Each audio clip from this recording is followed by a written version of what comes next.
everybody, so today we're going to be talking about manifesting. Manifesting is something that has definitely become yet another buzzword, but something that is so natural to us. Manifesting is something that we do all the time. It's not something that you have to be particularly magical to do. You are all magical and you're all doing it constantly. In this video, I'm going to show you my tips and my experience of how to harness the power of manifesting so that you can consciously manifest the things that you desire into your life.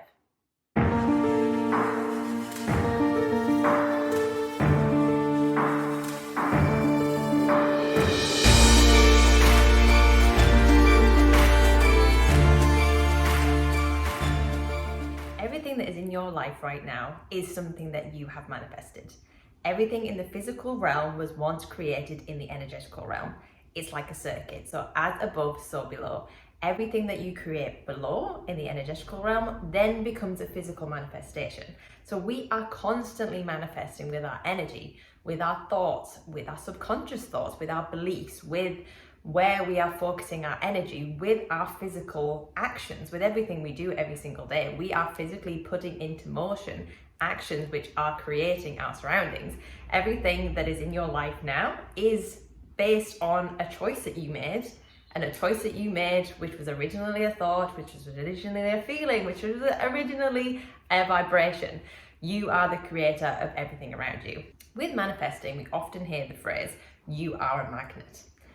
I would like to flip that around. You are not a magnet, you are a portal.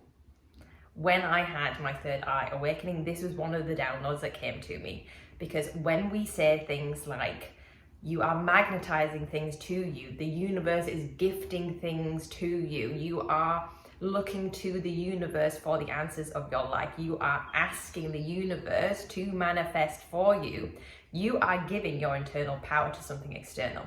You are always conditioning yourself to believe that you have to ask beyond yourself to create the things that you desire, and that the things that you want to call into your life have to be called in.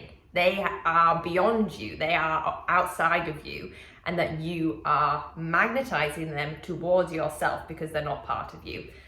You are a portal, so you create your reality from within. If we truly believe that we are the creators, that we create our experience, we create our life existence, you are creating from within.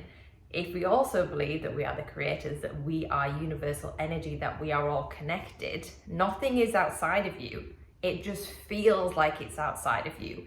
Everything is connected. We are all connected. We are all one. All realities, all energies, all experiences, all opportunities, all people, we are all connected energetically. So there's nothing that is beyond you that you need to ask for guidance, that you need to ask for gifts. You create from within. This is not me saying that having something in your mind like religion or like the universe that helps you to surrender, that helps you to lean into the energy of trust is not powerful, because I do believe that this is something that can help you to manifest if that helps you. Okay, so manifesting is something that I've read many books about, I've listened to many podcasts about. I tried for a long time to manifest a lot of things in my life in a way that was making me feel stuck. I felt like a lot of the books, a lot of the narratives made manifesting seem like something a lot more complicated than it is. It's very simple, it's just not easy. And I only fully understood manifestation when I did it by accident. So I am going to give an example of a personal manifestation, not because I want this to be about me, but because I only fully understood it when I lived it. So sometimes we need lived examples to put the tips that we are given into tangible narratives. Because all of the tips, all of the stories that I had been told, I was listening to them, but I couldn't really understand them until I put them into physical form. So this is what this video is going to be. And this is going to be the story of how I manifested my soulmate. And before I start this story, I just want to say that prior to manifesting my soulmate, I was somebody who I was really stuck when it came to love, when it came to dating, when it came to romantic relationships, romantic connections. I wanted to call this person in for years. I tried everything. I tried all of the apps. I tried all of the manifestations. I was finding myself in a space of lack in this space of my life, because every month I would date people, or I would do my manifestations, or I would do the meditations, and I still felt so blocked, and I still felt so frustrated about the fact that I hadn't found this person, I hadn't called them into my life.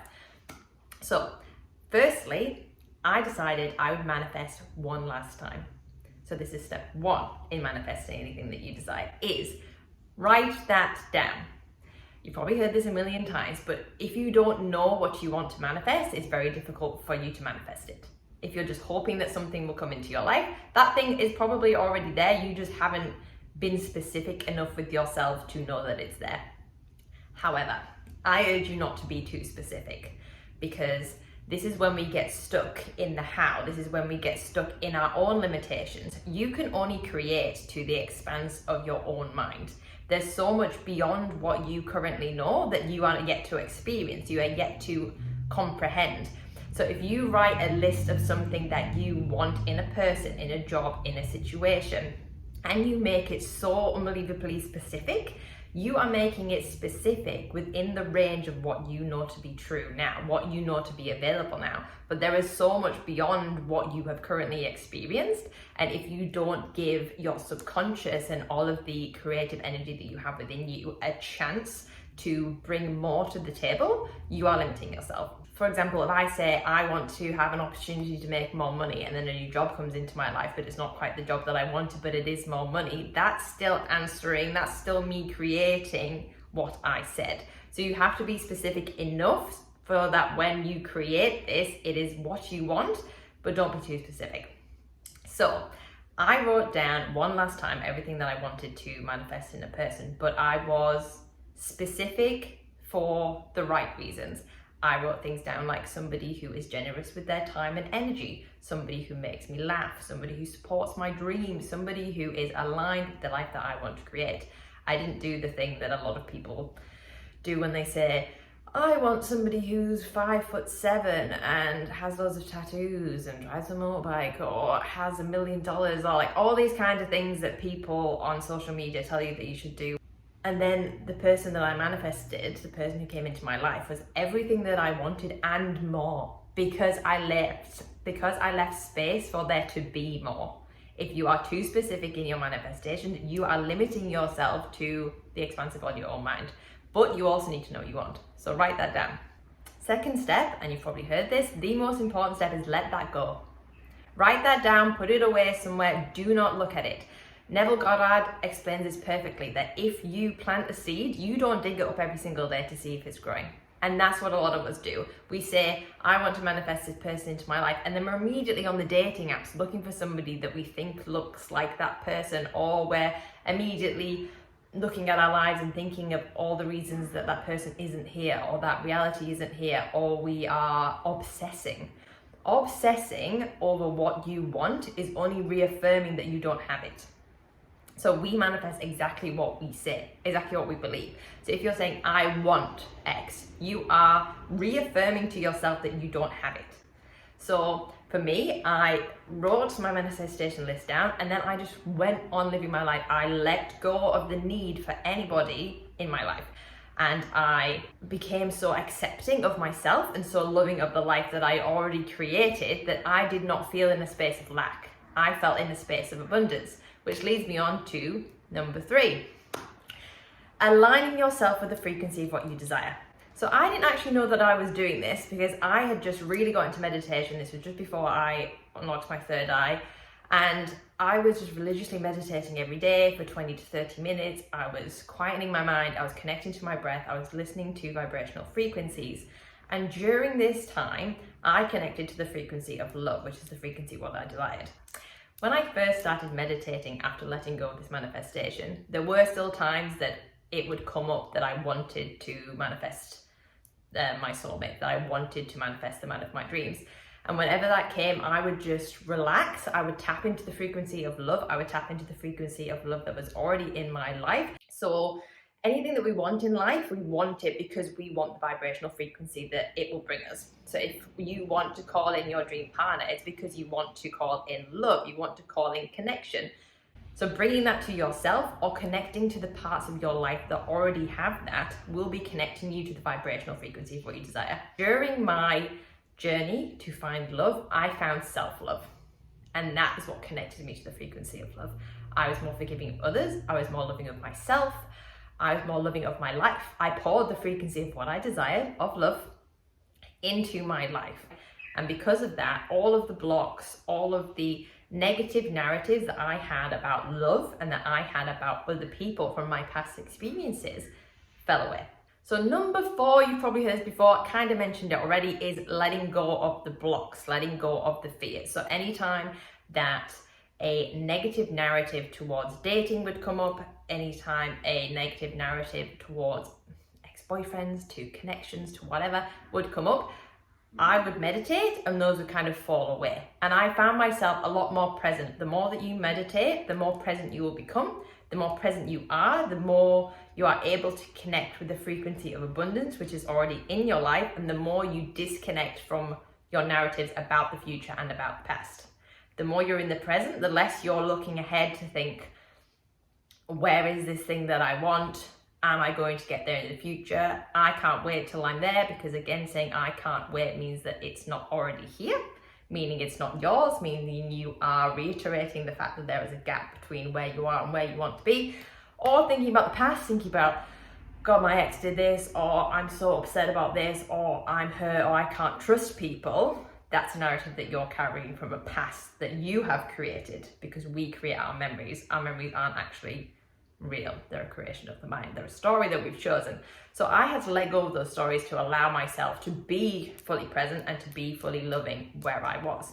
Another way that I surrendered from this narrative was this person was already in my life. So I'd already met them, we were friends, and even though they displayed all of the things that I wanted in person, because I'd chosen to let go of the narrative of needing somebody or letting go of the narrative of looking for somebody, I just got to know this person as they were. There was no pre-context of wanting that person to be my boyfriend, of wanting them to fit into a specific narrative that I had created, which is something that we do in dating, which is something that we do in manifesting. We have a narrative that we want, that we desire, and we put that narrative onto external things that may not necessarily be what we want, because we want them to be the narrative that we've created.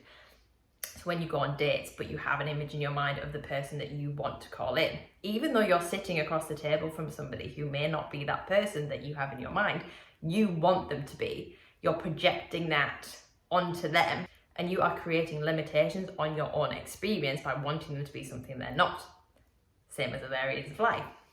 So when I met this person, I genuinely just wanted to get to know them. I genuinely got to know who they were as a person, which allowed me to fall in love with them, not the idea of them, because anything that we have written a list about, that we have imagined, that is not real, that is imagination. So if we are super strict on what we imagine, we may think that other things, if they don't look exactly like what we think they should, aren't good enough, which isn't true.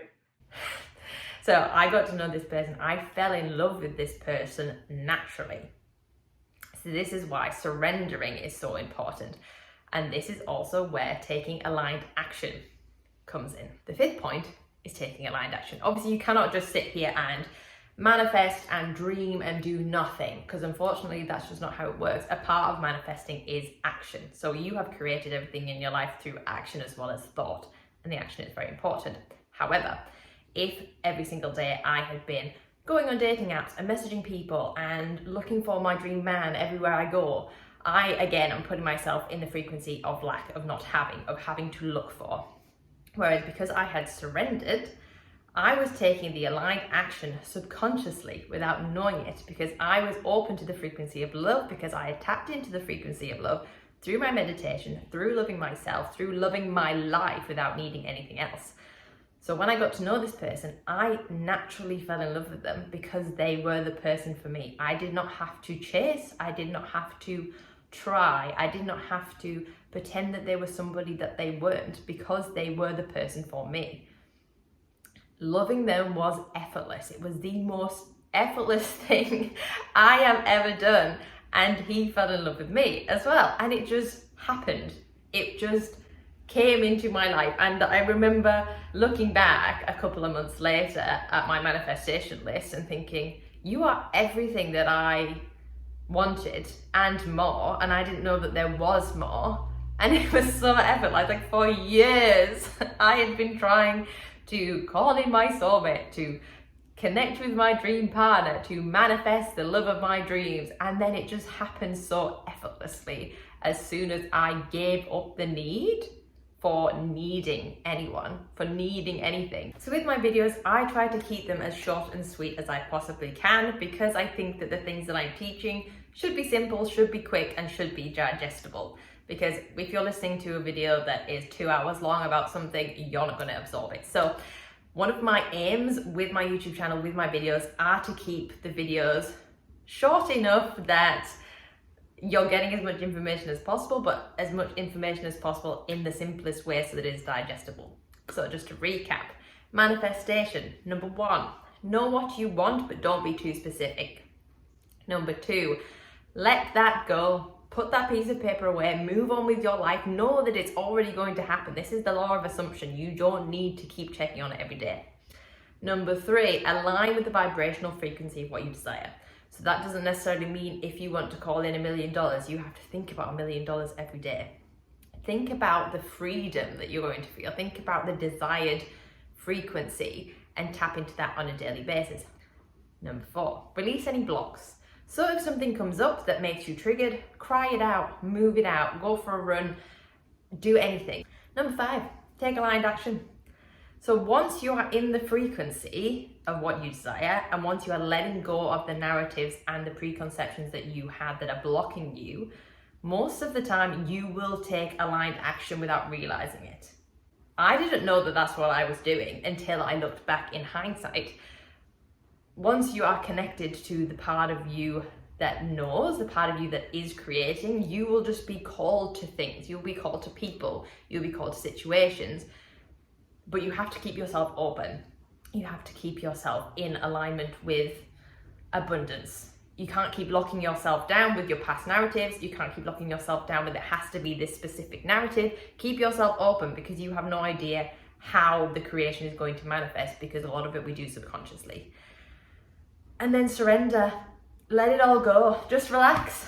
I completely relax, and I just allow myself to enjoy my life and to connect with people who I really loved. And I called in something that I wanted for maybe a decade that has literally changed my life and made me a much happier, much more abundant version of myself. So I hope this was helpful. I hope this gave clarity to a few of the things that you've heard about manifestation, because as I said, I had read the books, I had listened to the audios, I had done the meditations online, and I just couldn't get it to click until I lived it. So if this was helpful, please comment below, subscribe to the channel, follow me on TikTok, and I will see you in the next one.